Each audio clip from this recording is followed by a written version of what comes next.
Candies is a feature that allows you to craft the most broken Pokemon possible. From having perfect IVs, epic rarity of shinies, incredibly powerful egg moves, passive abilities, and many more. I'll fill you in on everything you need to know about Candies and how it can help you succeed in the game. First, we need to talk about what Candies are and what they do. Well, to put it simply, Candies are a currency that each individual Pokemon can have. The amount of candies a Pokemon has is dependent on the actions that took place regarding that Mon. This amount varies based on several features from using it in battle, catching and hatching that respective Mon, and other mechanics that will go into more detail later in this video. As to what they do, they're mainly used as an option for reducing starter costs, unlocking passive abilities, and just recently you can use the candies to purchase eggs of that Mon. As you know, each Pokemon in this game have their own starter costs.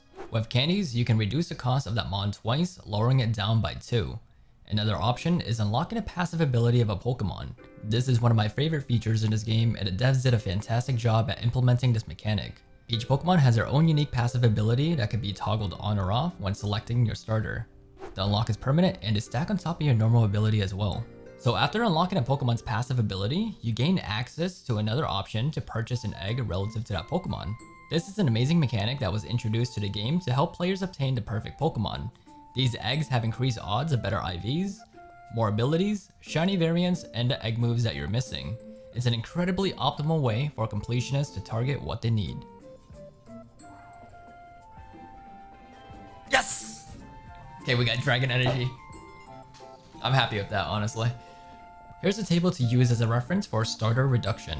Based on the original starter cost, each reduction will have their own values for first and second reduction. Ultimately, this will reduce your starter cost by 2. If the starters are originally 2 costs or below, divide the cost in half for each reduction. For example, the values for a 1 cost starter will be reduced by 0.5 for the first reduction and then 0.25 afterwards. This is the cost to unlock a passive for a Pokemon. Remember that this is a one-time unlock and it's permanent, but you can toggle if you want to activate it or not before you start your run. Keep in mind though that if you unlock a passive during an existing run, it will not be active for that run. It's only available as an option for new runs after. After unlocking a passive, you can buy eggs for that respective Pokemon. These eggs have increased odds for the following seen on this table. Each egg has their own rarity based on the starter and the time it takes to hatch.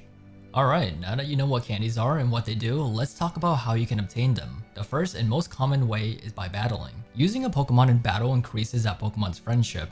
Each starter, depending on the original cost, has a friendship threshold that must be reached. When this threshold is reached, that Pokemon will obtain the 1 candy. To increase friendship, you can use it in battle and faint an opposing Pokemon or use rare candies to level it up. They also recently updated the game, so if your Pokemon faints, you won't lose your friendship anymore. This is the threshold required to gain a candy for each starter. To check your progress, you can go to your Pokemon summary and hover over the candy icon. These values are shared and updated between all your runs.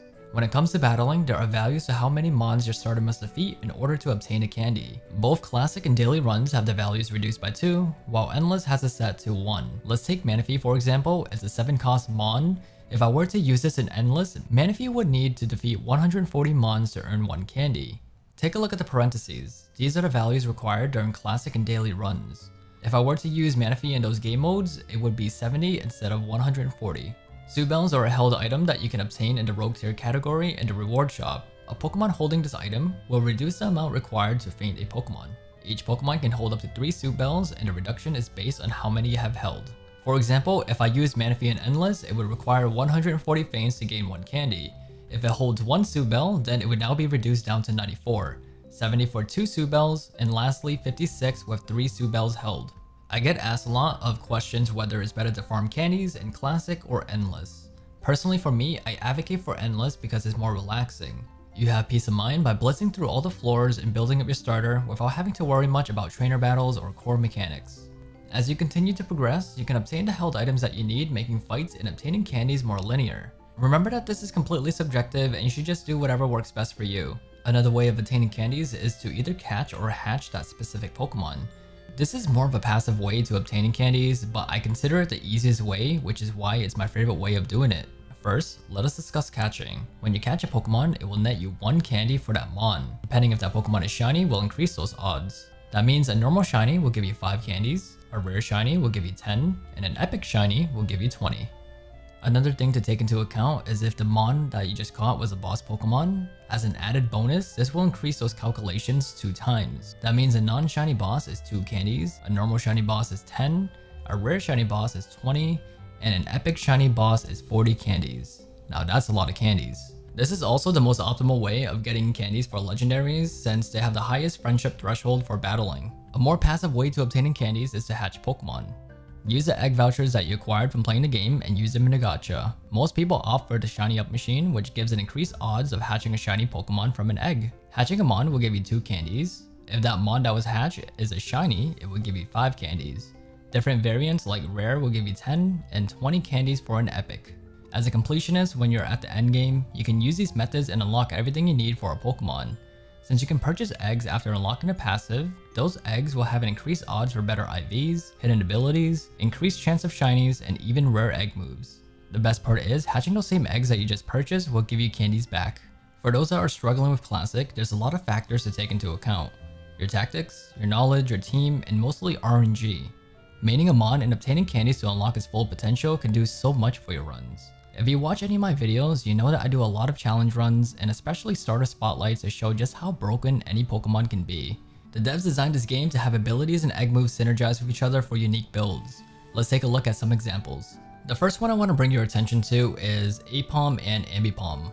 Ambipom has an ability called Skill Link, which maximizes the number of multi-hitting moves. Looking at the egg moves, it has Population Bomb, which has a chance of hitting between 1 to 10 times. Since Ambipom has a skill link ability, that means that this move will hit a maximum of 10 every single time. It also has the same type, which benefits 40-50% stab bonus, so that means that this move will have a base power of 300. Unlocking Aipom's passive ability, Scrappy, will allow you to hit ghost types with both normal and fighting type moves. Heatran is also one that I like to showcase. It's a steel and fire type, meaning that it has a 4-time weakness to ground, but unlocking its passive ability, Earth Eater, will give you full immunity to ground type moves. All of its egg moves have great coverage and benefits off the stab bonus. They also have the effects of boosting your special attack, hitting multiple foes, and also healing you. Those that seen my Manaphy video knows how incredible it is in Classic. Unlocking Simple will make stat changes multiply by 2, so right off the bat it has access to Tail Glow, which boosts its special attack by 3 stages. If you pair that up with Simple, then you get maxed out special attack in just 1 turn. This just goes to show that unlocking a Mon's full potential can definitely go a long way. It even bypasses some of the core mechanics of this game and strategies that you're only familiar in other Pokemon games. Guys, that'll be it for this guide. I hope that this helps you with your questions on how candies work in the game. I wish you the best of luck with your grind, and until we meet again, see you next time. Alright, GG's. 2 free candies. Heatran has beat Classic for the first time. Mudkip. And that's it. Let's see how much we got for Heatran now. All that just for 16 candies. I think we had 5 before, so I think I got 11 candies during that run. Cost 20 to buy an egg though, so